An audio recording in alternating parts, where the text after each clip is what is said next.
tobosana te ke batekaka biso binyolo na maboko mpe makolo kumba na monoko lokola moindo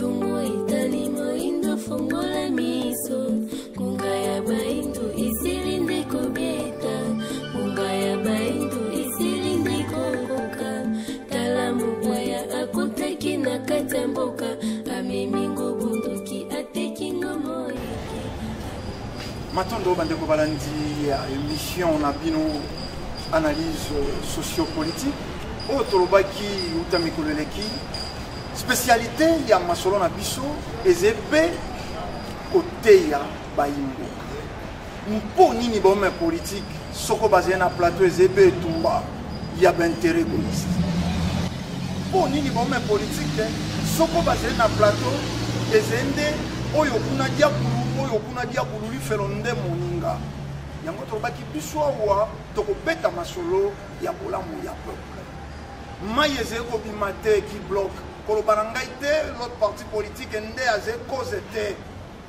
ngai na manaka ye na kosalaka nayebi badirigeant politique ya felika toloba na ino en général ya afrique ezali bilei ya peto mais bakomaka bosoto par rapport ya nzungu iye bakolambelaka bilei wana elingi koloba nini bakutaka cahier de charge de l'impérialisme oyo ezali kokanga bakonzi nyonso bazali kokoka kosala eloko te na bamboka ya afrika photocopie et photocopie natila bino baelema na sala na Angola photocopie fulu partout bacimetière zamba botalaki baelema ya Congo Brazza tongambo ya mfwa idem Cameroun ya kolobeze te nini ezali kosala badirigeant africain bakoka te kopusa bamboka na bango liboso tolobi bazalaka bilei ya peto kasi nzungu ye bakolambelaka bango nde ekosalaka bango bosoto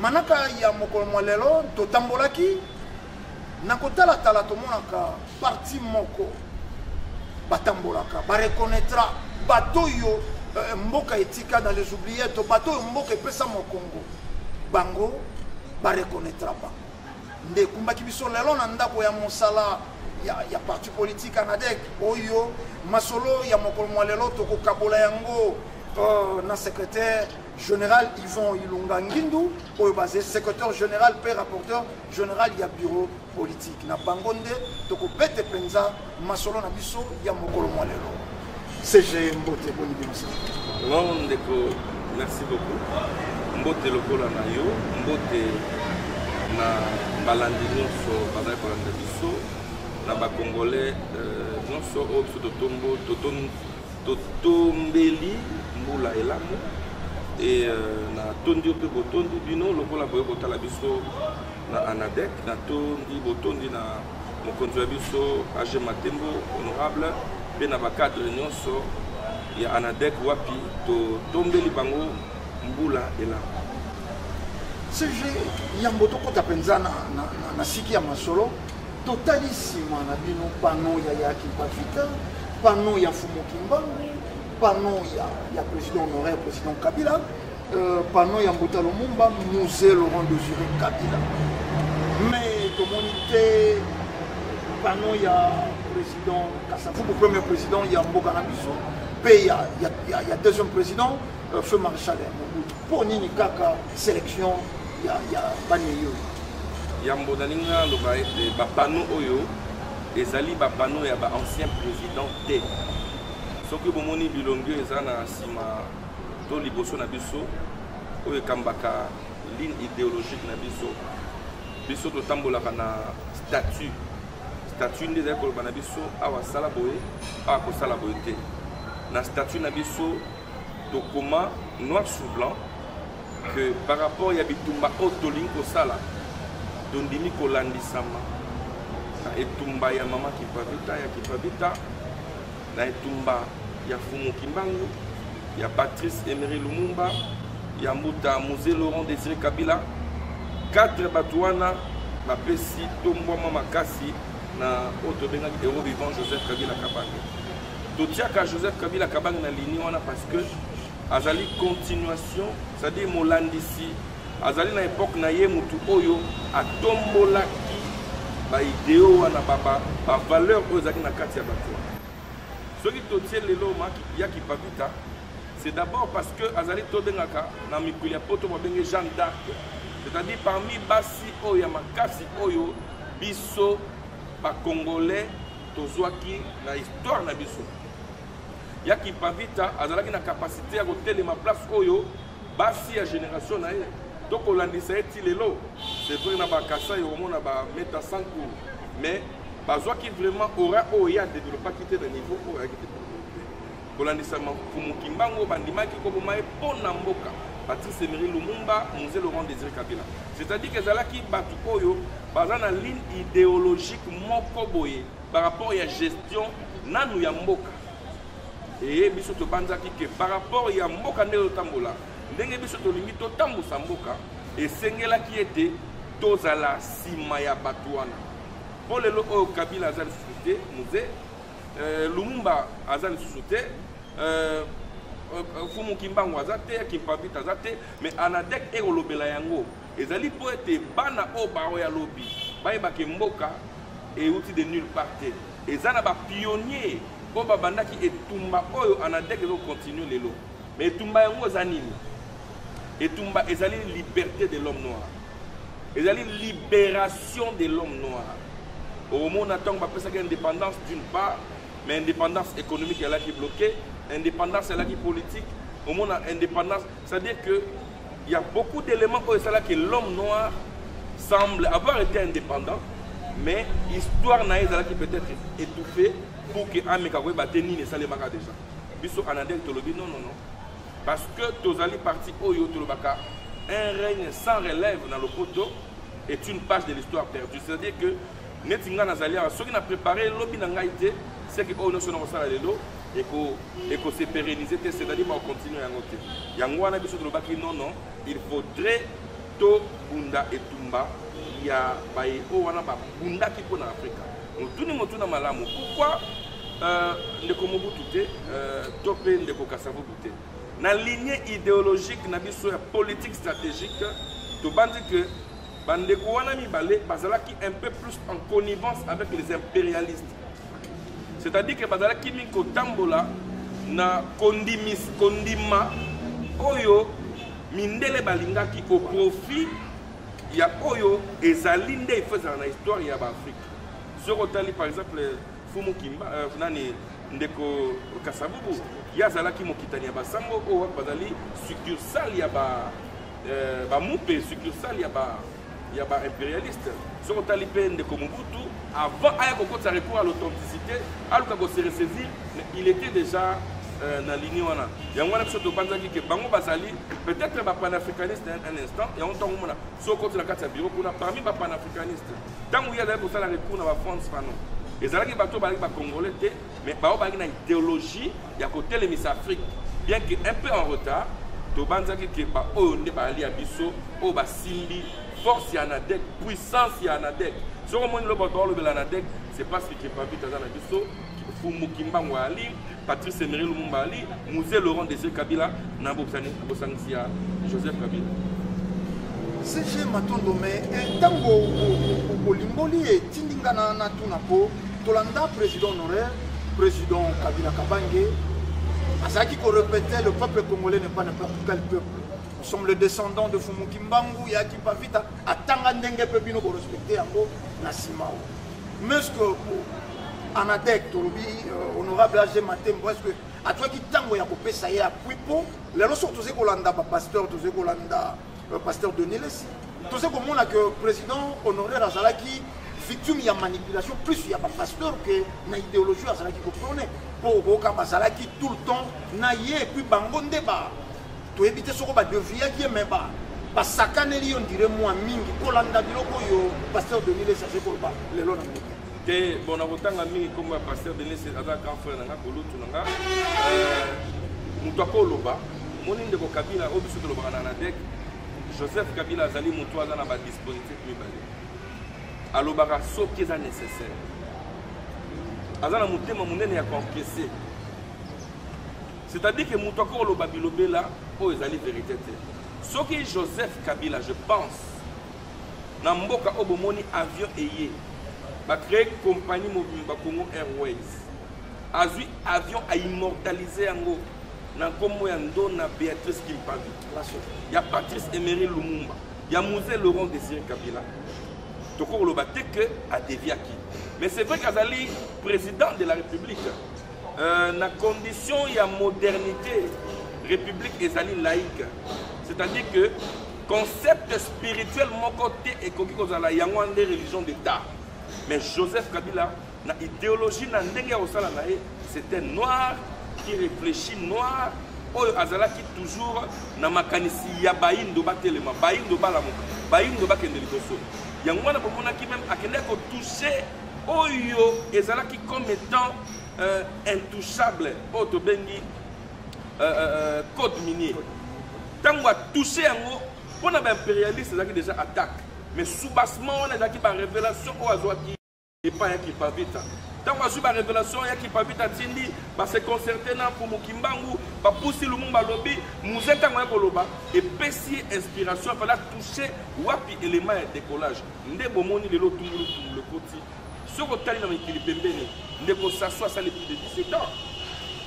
Ce que na Rwanda, pour na Koloba, Paul Kagame à s'éterniser au pouvoir. Ce que na Ouganda, na Cameroun, ainsi de suite. Ce n'est pas parce que Joseph Kabila, ce qui mandat, non, non, non. Ezali parce que esprit naïe ya baïndo et loba qui est tombé maki et comment il faut déranger impérialiste. Non, Joseph Kabila, Azali Moutou Oyo, c'est vrai qu'il fallait tonga par exemple un grand temple pour na baïndo. Après ça, moyen na baïndo bazala, baïba histoire na bango, à salaki quoi sala, mais bitumbela ni makasi. Que depuis l'autre on a 2003, non 2021, sur 2021, on a 2021, et ali pour impérialiste, dans le système spirituel, on a 2021. C'est pour dire que domination là qui m'a cassé, bitumbela qui m'a cassé, oh pour na komika ko relever yango, il fallait prendre du temps. Moi na bato ça là qui o azaki to ça là, ya mwana tolobi que Kimbangu n'est plus, Kimpavita n'est plus. Mouzé Azal Souté, Lumumba Azal Souté, Joseph Kabila est au sala. Tant que vous n'avez pas permis, Bisso Anadek de continuer le combat. Toi, il se bat dans le Congo, peuple congolais, que Bitumba et Joseph Kabila est dans le caractère pour le pouvoir. Bitumba et Anadek et Zakaka pour le pouvoir. Bien que Tolina a le pouvoir. Mais Bitumba et Zalaki, pour la Mboka et Tambola, pour la Bayindo, Bayeba, vision à Bango. Pour les Congolais, les Congolais, et ça comme monnaie courante. Oh, Kabila Baki, le Congolais n'est pas n'importe quel peuple. Oh, Lamuki Lobi au Rwanda, au Koti, au Bio Bimoki. Alors, il y a un souci, mais par exemple, il y a moyen, il y a une disposition. Alors, il y a un pouvoir à réussir pour fan de sa idéologie. Parmi les discours, il y a Soukalobi, regret à quitter, à comité, à transformer homme congolais. En homme zaïrois. Non, l'homme zaïrois en homme congolais. Voilà. En fait, ils allaient juste un décalage, il y a idéologie. Il y a une idéologie, il y a des Congolais. Les Congolais, c'est quoi? Les Congolais, ils allaient moutoua, ils allaient quoi? Moutoua, il y a une idéologie, c'est une indépendance à partir de ce moment. Il faut qu'on tout ça. Lumumba Balandi, qui pas vite, Mouzé Laurent Désiré Kabila, Balandi, c'est-à-dire que l'homme zaïrois a une vision impérialiste. Yangwana lobaki na lingaki boyeba que stade de martyrs stade de martyrs ata stade qui pas vite poto kanisaka ya qui pas vite mais ça a été très difficile à quoi na ba révolution na ba idée asika il était bloqué Yangwana échec na lobaka yango que na koka qui ko changer l'homme congolais l'homme zaïrois en homme congolais sika motuna sika wa yanga ezali azalaki na pouvoir à kokite l'idéologie yango bloqué toyebi ndenge nini loposo pembe ba utilisaka ba kale et puis surtout na moto ayene idéologie wana ba kotikela ye accès facilité na makambo yonso mais sikawa il ne plus au pouvoir anadek age matembo azui makambo to atikali na ligne wana mais boze ko kanisa nini to ko propulser lisusu idéologie yango boko tambola ndenge nini pour lelo nzete ya malili ezaki kobomba bino ntango mosusu mobanda idéologie ne plus là. Bon, il n'est plus là peut-être dans le pouvoir. Voilà. Mais réalité que boye ba ete idéologie ya Kabila azala envie en ADEC na elongo ya leadership ya Jean Matembo to continuer. Ça il faut être la clair. Donc ça il a un ndenge nini. To bandi kengonga ekoki oyo ba vrai kabiliste d'une part. Ba oyo bazana potentialité pe na souci ya kokotisa ba congolais na temps ya ba congolais to basangana. Une espèce ya rassemblement des vrais nationalistes. Nationalisme ezali bolingo oyo ekosala ke mutu abundela mboka na ye contre tout intérêt. Wapi place oyo biso anadek toliko tokenda to bandi ke na ndenge ya idéologie to kobengisa bino bapandi sango po bomona le nouveau courant idéologique au anadek e bandi ke il faut to impliquer, il faut to imprimer na mboka na biso. Pour lelo o mboka eza na mboka bapaya baza ko décider o balingi te ba congolais bazala ensemble. Soki lelo to vandi esika moko bakoti fiti to kabwani o na politique na bango ya diviser au mieux. Biso tolobi na ba congolais ba yeba ke mindele ba impérialiste ba réfléchissa déjà comment congolais réfléchissa, comment congolais lataka, comment congolais zalaka. Il faut songi pour na bango biso photo tikala ba bruti bana na bango na ba koko na bango ba génération na bango kende liboso. Bo créer ba guerre, bo mona parti tel na parti tel ba obunda, bo wela nini. Et l'autre côté. Yango no moni en son temps Joseph Kabila a salaka Front commun pour le Congo. Front commun pour le Congo mingi bazwa ki onkana élan politique mais ezalaki philosophique. Po ete bana ya Kimbangu, bana ya Kimpavita na Lumumba, ya Musée Laurent Désiré Kabila bazala liboke, bazala esika moko. Akipakite ke mutu auti na MPR, mutu auti na IDPS, mutu auti na PPRD, mutu auti na ANADEC, avant nisaki bana nyonso liboke moko. Ezalaki déjà un début ya solution.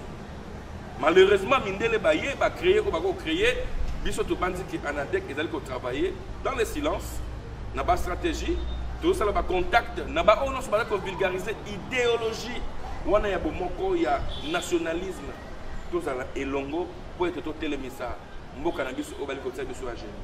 Mais quelque part, tout cas Colomba ANADEC a ça qui peut souffrir na ensemble on est obsessé pour nini to lobindenge wana pour azé beye moko parti moko. Oyo a comme idéologie prônée par le chef. Mais pour ça qui confie ndenge nini, pour ça qui de milliers na kati FCC, mais on a des cas à la kaka beye moko, a beti nkota yoko na oyo pour ça qui koroba. Te omo ina ndako nyonso, papa za na bana ebele. Mais bana nyonso bazana ba ku moko te. Mais za na mona moko o akolanda papa na elobeli, na etamboli, na esekeli, na elateli. ANADEC azali parti oyo azali bisoto mibengaka ba héritier légendaire idéologique et philosophique de Joseph Kabila. C'est-à-dire que on a biso maye o nzambe ya bakoko pesa ina Kabila. Nzambe ba Kimpavita ya ba Lumumba ya ba Kimbangu pesa ina Joseph. O bisoto nimi ko continuer yango ANADEC ayekola ki yango malamu. Okotanga na ba charte ya ba parti nyonso. Tous les seuls partis autocomis Joseph Kabila Kabangi na 4 statuts. C'est-à-dire que Ata Bisoto Kei, Tokoufi, statue Gotikala, Barebake, ANADEC le Bela Joseph Kabila. Au Rolandi Sabongo, Patrice Emery Lumumba, Musée Laurent Désiré Kabila, Bazali Batu, Oyo Bazali, na 4 ya ba statue na biso. Maman Kipavita, Pomoki, Bazan na 4 ya ba statue na biso. Pourquoi? Parce que tu as décidé que Bitumba Nabiso est à la Bitumba. Oyo papa Nabiso idéologique direct Joseph Kabila Kabaki. C'est vrai la famille, bah qui n'a pas idée. Oui na famille, je vous dis, c'est difficile. Par contre, c'est bien dans son école moko, même si c'est à l'école buissonnière. Bah on a ramaté à papa ça l'a raté. mais biso to laki ba élève o to laki toujours fidèle papa le bito kende boy to kei po papa ndala mo la bisinzela po kende boy ko kei nde papa ta zate mokili mobimba yeba ke biso to décider ko continuer combat o ya bandaka o ya ko tombola ba nkita ya baindo ko tombola solo baindo bayeba valeur na bango zanini ba congolais bayeba désormais que ngana la congolais ba valeur na nga zanini est-ce que na ko bossa na lelo osoki na bandako na biso to préférer tout na ba photo n'importe comment to tia mais au moins on a portraité tozune totie boya Patrice Emery Lumumba ya musée Laurent Désiré Kabila ya un qui pavita ne serait-ce que pour les besoins de l'histoire ya ngwana biso to ndako na biso to tia bango minene pour que ceux qui muto akoti à comprendre que philosophie ya batoyo et autres se résumer dans 4 personnes et la Simon Joseph Kabila voilà matondo ndeko Ilunga Ngindu son frère tokutaki bino na banzila ebele bondimi kopesa biso ntango me bosouffrir moke tosilisa mwa etenyo mpona kosepelisa mpenza bandeko oyo balingaki bozala lelo lokola mobiangami na biso kasi lelo banti valeur ekomi bongo bavaleur awa na république démocratique ya Congo ntango loposo Pemba alaki azalaki na kalina Gombe lelo awa na mopanzi ya stade de martyr ayaki na poubelle moko ferme debout oyo bango bazalaki koya kobwaka bilei oyo bango basundoli nde biso bato tozalaki kouta cité bayindo koya kolokota mais lelo tozalaki komona mpe komi de même pour les hommes politiques soko na ino adwei politique te il est l'ami du peuple akobeta lisolo na bana ya quartier bakokota na ndako na ye surtout mingi tomonaka yango badepute ntango bazali koluka bokonzi mais soko si badwei bokonzi bachange même bakomi mpe bato ya komi bakoleka basheke bakoleka bayindo baza kokweya libanda na nzela bopito ezali te bakoloba biso eloko te même classe ya loposo pendo et plus grave na mission politique eze mpe bainjue moto asilisi na droit moto asilisi na science po eze kaka mpe kwafinga baninga anadek lokola bazali déjà na ndelo mosusu bazali na philosophie mosusu bakoloba na ino nini na etamboleli wana na anti valeur wana lelo tokomi koprona ngo lokwa ba valeur ya mboka ala dek omoni biso tolobaka pamba te d'abord ça jamais omona cadre ya nadek aleka na plateau na etandoeke avec ba diplôme nyonso toali na yango mpona kaka kofinga tolandisamaka na idéologie ya tata na biso Joseph Kabila oyo wapi tolobaka kaka soki ezali vraiment na ntina ya koloba soki lelo na ndimami koya na etandoeke na bino c'est par considération oyo topartageaka na bino ba même valeur spirituelle et idéologique c'est-à-dire que nalobi non naya koleka awa mpo nayebi ke awa nakoya kofinga motu te nakoya koloba oyo ezali idéologie ya anadek c'est vrai que soki otali lelo oyo bato bakosala la politique politicienne to osala politique idéologique te politique philosophique te bato bayebi te ndenge nini akoloba na moninga nakozala d'accord na yo te mais lobi te ke mpona finga yo voilà là où moyini aye kokota oyo biso tobengaka bango baimpérialiste baye kokota même na baekole na biso bake kolakisa bato ke soki ozali démocrate par exemple okoki oyokana te na barépublicain okoki oyokana te na barévolutionnaire ainsi de suite alors que biso nyonso tozali bana oyo touti na mboka moko jour tokobanda kobanza ke congolais faut d'abord africhi congolais atala eloko nini osangisa biso est-ce ezaka mpo oyo otanga science politique administrative nga nasala droit to tel non to baintérêt ya mike non il faudrait toyeba ke biso baoyo tozali baleader totombwami parce que eza na bato baza na nsima na biso bandimi kotombola biso totombwami te parce que toali bahomme puissant non batie biso liboso po ete tolobelaka bato mais jamais tozala na politique oyo mundele ayaki nango ya koenvie tosala oyo biso toyekola tovalorize oyo ya biso mabele bandeko na biso nabandaka na barumbu par exemple mais soki lelo nzambe apamboli nakomi na bambongo ebele natongi kasi malamu nde na barumbu mpo bana barumbu baloba te ya biso référence ye wana mais yo obandaka na barumbu okomi kaka mwa député bepa okomi na ma campagne otiki bato bavotaki yo baproblème ya courant yo omoni ke loko okomi député non il faudrait biso leader tozala exemplaire yango wana biso na dek to réserva même branche mobimba na tobengaka haute école stratégique la haute école stratégique, en plus, il y a idéologie, côté à vie politique. Batu baye ba que vie politique ali ndenge nini ba sacrifice na politique ça les makande ndenge nini pose à la lobby so commis gestionnaire koi ba mboka mbongo ya mboka te ko bakanga ote na ANADEC soki to pesio pouvoir politique comme administrateur ou encore mandataire ou élu au meki ko détourner mboka na kati ANADEC d'abord on a frappé na ba discipline na biso na kati règlement d'ordre intérieur. Donc et là c'est que ANADEC tout ça ko ça la moins effort pour que oh les acquis locaux anti-valeur lobby les acquis na ba père formateur ba père fondateur biso to changer ngo et le monde a père formateur na biso honorable Angé Mandela. Mais tout le monde qui bote ko sirika makasi na makambo lekaki awa bolinaki bo dégager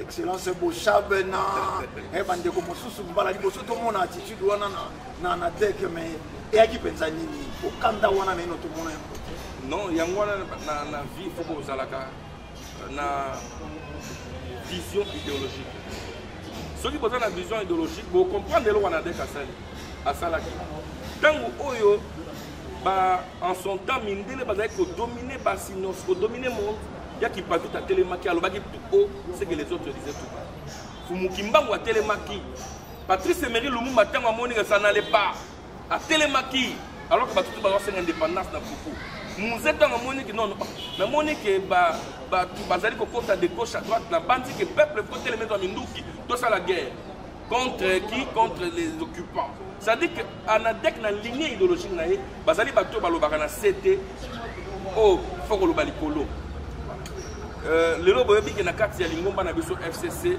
ça n'allait plus d'échec en échec hémorragie comme qui maquillé comme un tellement au député na biso longo poto akepuna pour ça la stratégie non je vais vous donner les bonnes informations pour ça la stratégie mon boye que par exemple to gagner l'assemblée pour moi na ba koisibino pour ça ba stratégie mona ki que na chiluba balobaka chichi chijaja likunda chitumunda ya likunda ça veut dire que niamo il y a madesu il fallait to ganga na kati ndako pour être hémorragie oh il y a des départ il y a des ordres et si la kati ya ndako les temps to telemi to lobby to banzaki ke batu oyo balaki na sphère politique na champ décisionnel et là qui ba to tanga ki wana mais bazali bandeko na biso ya parti politique na biso na kati ya ndako eza na bana o bayekola malamu na bana o bazwaka mayele papa pesaki bakomi ko sala ya bango to banzi que to lobaki na ngongo na zo ko ebisa yo ba départ est commis amoindri mais s'il était pour lobby à Tolandi Steve Mbika yakei bon au moni mutam tozana ba raison na ye mutam tozana ba raison na ye ba départ eza ba mondi pour ba vrai kabiliste ba bana idéologie ya Kabila ba baza bana ndako ya Kabila mutako kenate so moni mutasali kaka un demi pas c'est-à-dire déjà comme pour critiquer na sens ya mabe c'est que mutuana azali jamais kabiliste c'est que mutuana avec un régisseur biso to libana o to na vision il y a 4 grands esprits oh bah si Joseph Kabila neto landakaye donc tant que Joseph Kabila tika la section te que non bolanda linia mindele boteka mboka na biso alobaka yango pendant règne na ye que etenya ta mon côté à Congo okenda ka petit et donc to bandi que ba iba okenda bal ba kabiliste te ba zone ka resika ba baza mais ba iba biso ba kabiliste au basaki d'erreur parce que ba qui frustré on dit frustration ezalaki toyebisaki déjà bango bozonga na ndako il faut tosala kimia po moko ya la po ete mboka na biso ekenda liboso nga natalaka etando ya bapaya mpe lokola ya biso nalobaka yango mbalombala nalekaka na bamanaka na ngai namona président américain Bush kopendre Saddam Hussein président ya mboka ya bato namona le président français Sarkozy koboma président ya Libye assez qu'on continue qu'on vivre en paix. L'élo Bush à un village natal naïe, comme sur rien noté. Loko la pomate a dit mbika mon côté. N'a profité que tout n'a un secrétaire général. Tant que vous avez comme on a discours il y a mal à monter contre le président honoraire. Et bah kangaye, il faut que dans ce pays, balandela, et bah bien naïe. Confrère nangaï Marus Munga, à Salaki, élément moko na Herman Cohen. Ancien ambassadeur américain wana bamboka pele ya Afrika alobi eloko ezali ko déranger bango monité pendant 18 ans, Mbongo, il y a président honoraire Kabila Kabangi na banque Kabanga. Oh, le chef de l'impérialisme, mais c'est que dirigeant nyonso africain, il faut bomba Mbongo pas inaba. Très bien. Si ka wabino anadek, loko la bozé na litwana ko batela mabele pe bolamu na yango. Tango bozé ko mona ba discours ya bombe politique, basé ko luka mabe e koma na président honoraire. Et c'est pour ça que il faut beaucoup de les abats discours impérialistes il faut combattre toujours combattre et tout combattre. Au moment où les lois sont continent bureau na biso na carte na invité bino à beaucoup de botala to ti wana bilongi ba panafricaniste donc ba Kwame Nkrumah ba Sékou Touré ba to ti ba to ba Nelson Mandela to ti ba to ba leader ba Kwame Nkrumah to ti ba to ba Thomas Sankara to ti bango pourquoi parce que les Africains, les Congolais, il faut garder ne serait-ce que armoire autostosali, na ba verre autostosali na katanda. Voilà les lycées. Ce qui yo ozu mwambongo, to obali mwasi asika. Bana nyoso zali na bango zo décider. Oyo obengani bango, c'est que ozali appelé ya kovanda elongote na bana na yo. Biso ba Congolais faut ba été président Biso Asika Mboka, a na chance. Oyo président à mon côté à Tikala Kozwana Congo Oyo. A na chance, ya kozana capacité, ya maîtrise, ya gestion passive, na gestion active. Na gestion passive na Nkolobanini. Moninga Oya Kambaka pendant 18 ans avant de Yaya, Aza vivant. Ako ke tout na Ndeko Kabila. Na makambo ben yango yo da kosala ndenge ni. Opena dobiye mo kalobaki yango. Voilà. Ako recourir na yomba lomba la. Mais c'est obligatoire tout ça na mboka moko da continent. Pas tout na ndeko makambo kaemba esuka ka ndenge nini. Ndeko na ngai mais ba conflit politique ya oza na Congo oyo. Ozeraka yango ndenge nini. Lwana gestion passive. Tanga ko pese maele na gestion active. C'est-à-dire oyo yemo kazo ko yekola et osala que toza na leadership moko makasi. Toti kakolanda ba o mindele ba robisa biso bango na charte na bango impérialiste ba na logique moko diviser pour mieux régner nyonso ba ko sala eza pour intérêt ba congolais te to zala ki na ndeko Kabila pendant 18 ans ba expliquer biso ba américain ba européen participation na bango à combien ceux qui ba chinois te malgré que ezaki peut-être mokié ceux qui ba chinois te ndeko Félix azala bandaya ba promesse ba la kai asi azuna nani. C'est pour dire que Batouana baebi que Awande ezali place où bango ko bayi baba même. Ba pesa bino ndeni. Ba ko diviser bino, ba tie bino moi embrouillement au monde ba o ba kanisi que ba comme ba homme fort. Mais les hommes forts d'aujourd'hui, l'histoire montre que deviennent les hommes faibles de demain. Tozaki na mboka o to ebe que ndeko Saddam Hussein na laki l'homme fort. Mais au monde ka mindelo na ba kina ba sani ni. Ba kotisi songi papa ba bomier. Mais au sommet, on a négligé le lobby. Mais Moutoutel, Sarkozy, on a Kena Libye, à Sali encore ça là.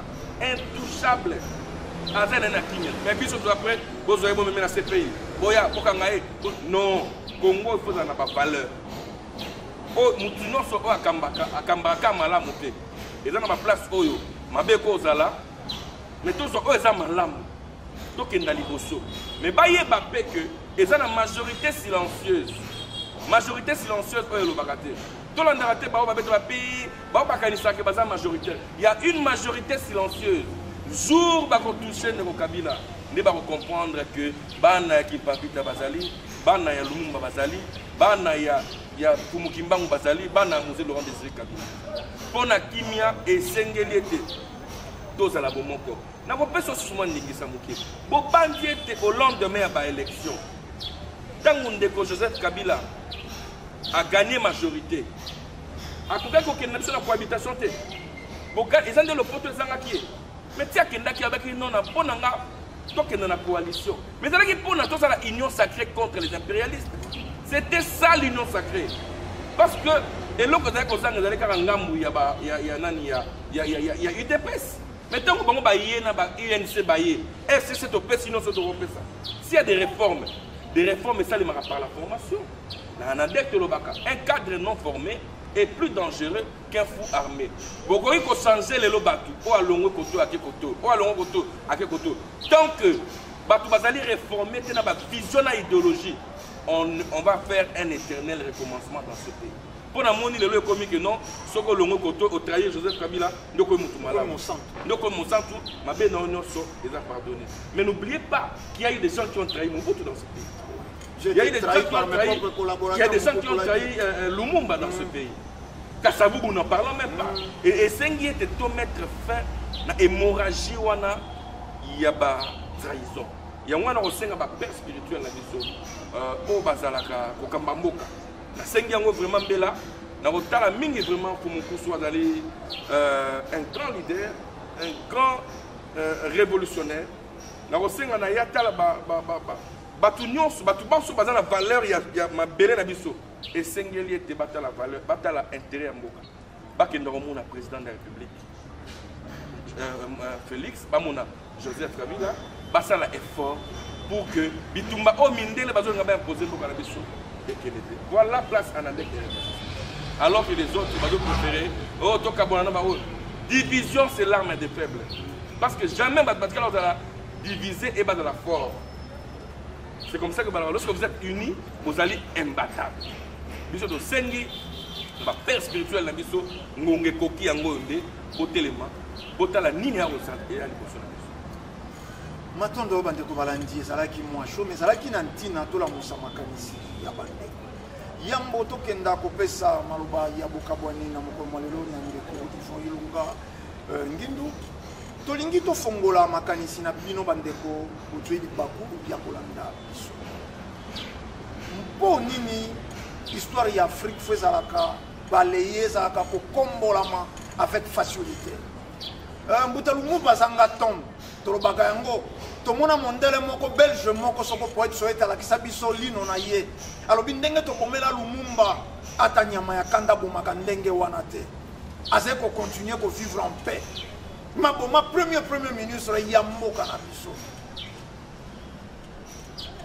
eko kombattre wana président Kasavubu boyebi azala président ya kenda kokufa akomi koteka masanga ya mbila na vélo un ancien chef de l'état et pas ina bango ba vivaka po ya libela heureux na mabota na bango na bo bakendaka même na ba garde du corps na bango bomo ina bango mpo nini pa ina biso il faut loposo pembe akoba ko soko Macron la muki na tongo moko lobi na tongo na zena posa ya Alassane Ouattara mbango na France ekosalema mais ata mokolo moko te Alassane Ouattara kolamuka lobi na tongo na zena posa ya Macron na Côte d'Ivoire ça doit cesser tokoki te kodomere kozala marionnette ya bato wana CG tokoshite te sans tobeta na nono lisolo ya bandeko na biso ya est ya République démocratique balobaka sikama na mosapi to bibon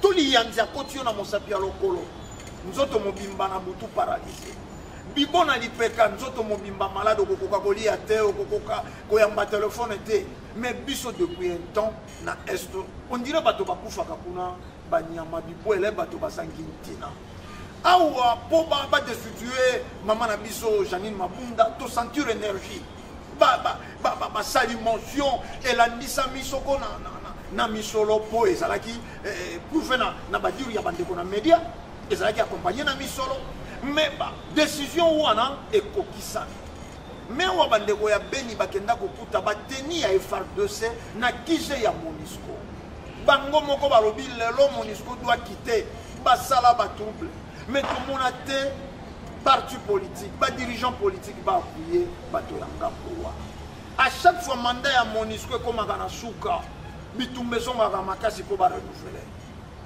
tango botalaka biloko wana bino baye espoir il y a tout un peuple tous plus de 90 millions de Congolais mais biso topona moi eteni ya bato balobelaka biso na bampasi ya biso na mikakatano na biso bino bayi politique e obotami na bilembo wana ya politique boze komona ndenge nini MONUSCO mandat ya molai koleka masolo nyonso ya mokili eteni wana nuit et jour ba femme violée ba mkoko violée ba bébé violé et comme il quoi normal to biso to zekulia na biso to fêter na biso le 31 wana chef de l'État na losambo ba zeko binela Yesu kuna ba décapité bato et ça passe. Moto aze kolobela yango te comme si rien.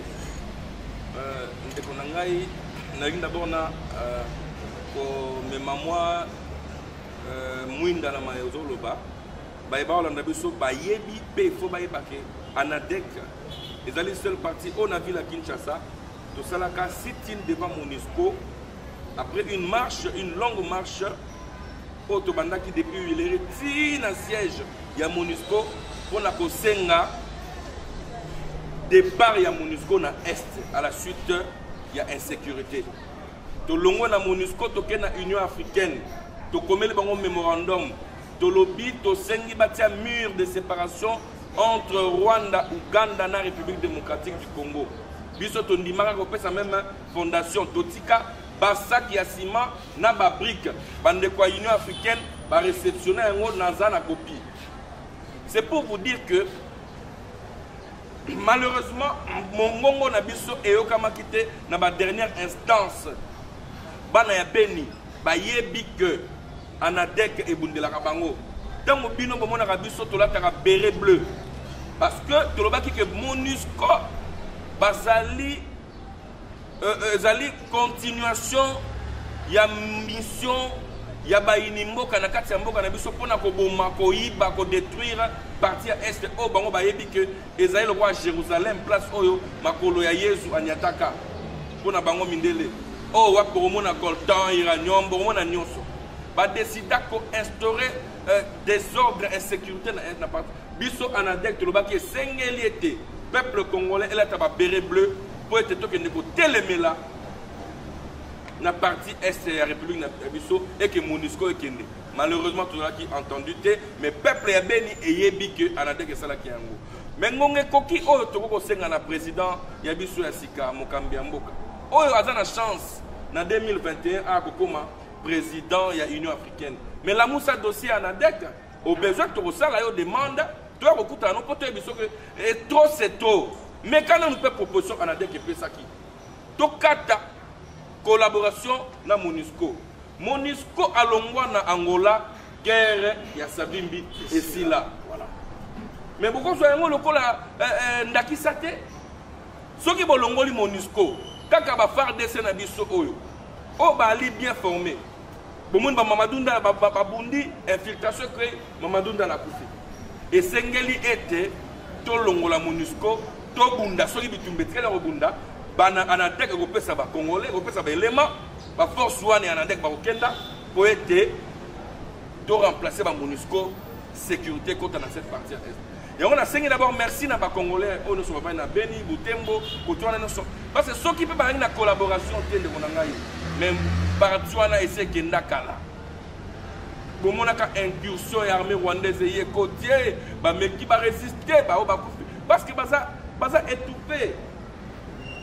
Pas mouvement citoyen secrètement qui pour nani.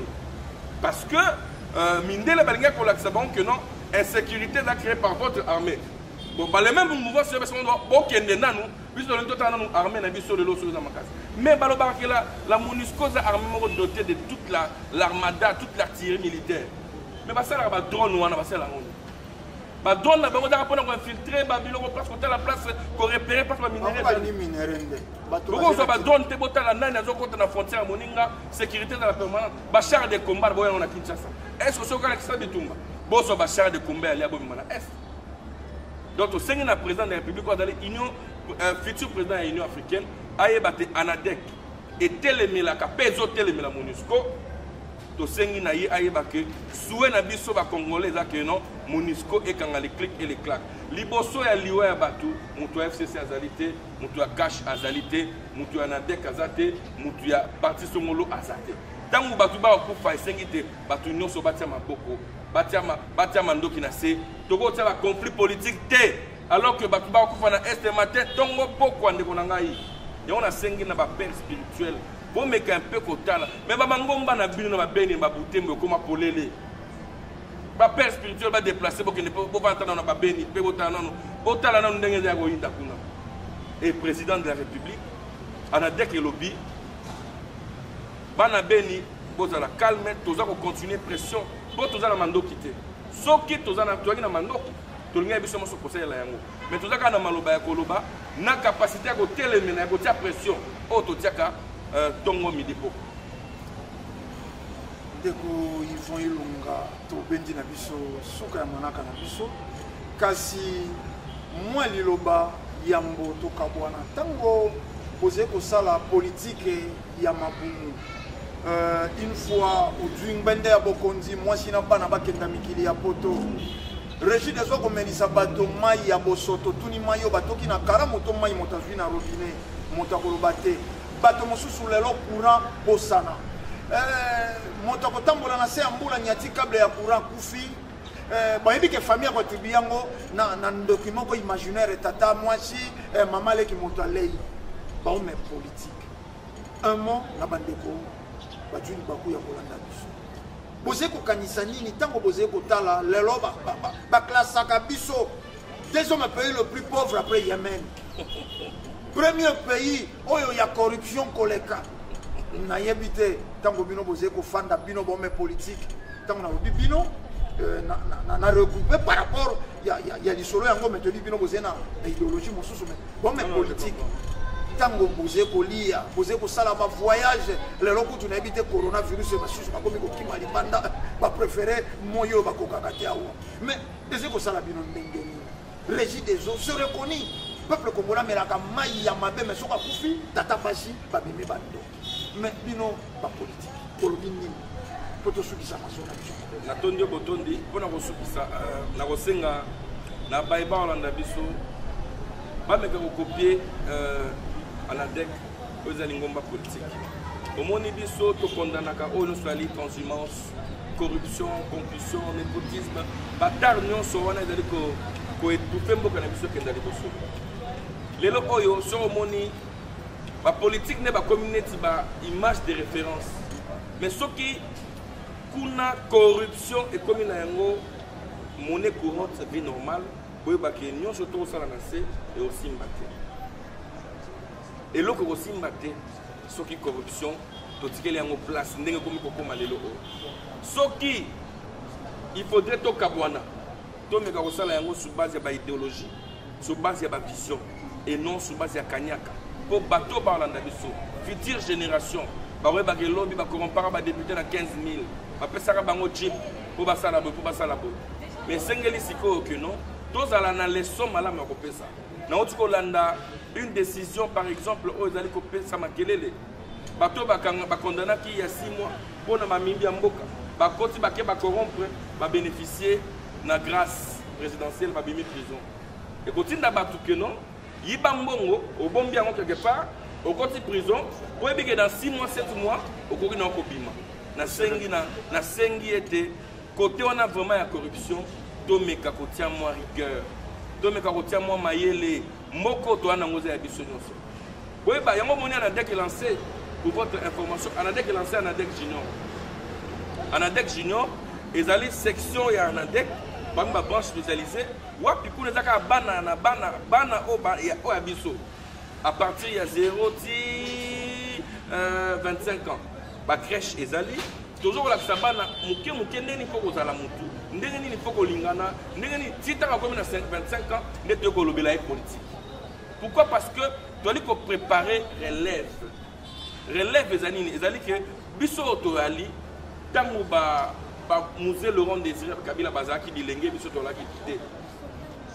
Ba parents na biso ba kufa ba tika biso ba préparer relève te ndetoza otozate. Mais seul to kanisa que ngonga eza tout na ngai ngape na za na caisse à l'état ngai déjà Régis des eaux ngai déjà Senel na sala musala ndenge sengelité na yiba mbongo so ba kangi ngai na robima 6 mois.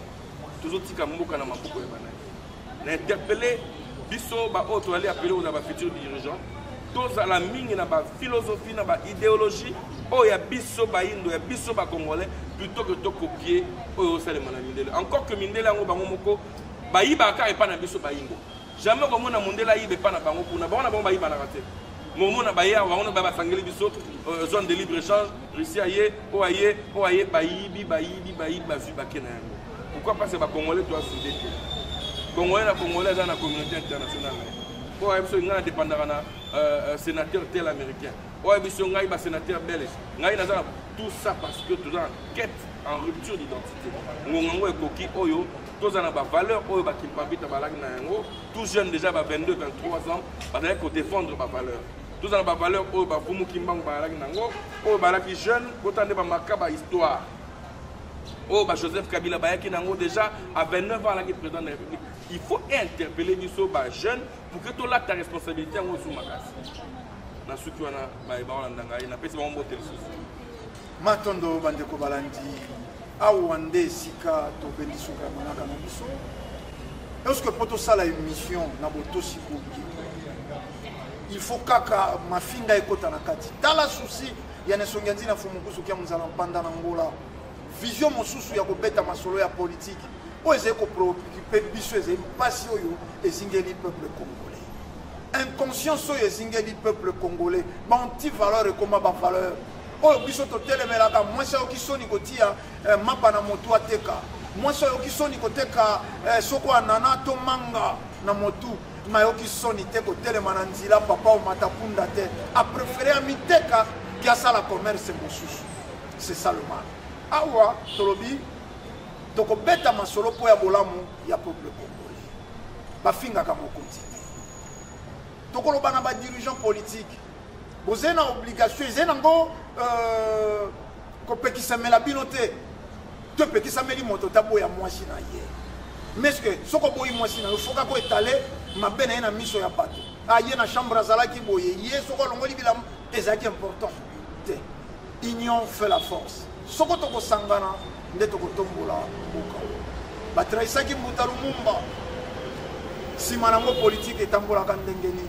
Ba izolaka président Kassavou et la kisaki ke ba ki na posa ya bango mi balete zoka tango basengaka indépendance na MNC na bako bazalaka elo babi misi pion na bango général Mobutu sima ya lobby Herman Cohen alobaki balongolaka Mobutu depuis les années 80 mais lokole sengaki a servir base arrière po na savimbi nde batikaka ye ti non susba décider musée à remplacer et kokenda bongo te wapi matondo na nesonganzi na fumukusu kia muzala panda ngola matondo na tata futila mayunga kuna na sima ya matalatala ponini te équipe technique nyonso ya vuva mu télévision tolobi kotika la branche na etando ya bosomi pe ya bwanya ya mayele ya boindo tokutani na bino na poso ezali koya kimia ya fumu kimbangu balongo pe bankoko baso ezala o mabota mabino matondo tobosana te ke bateka kabisu binyolo na maboko pe makolo kumba na monoko lokola banyoi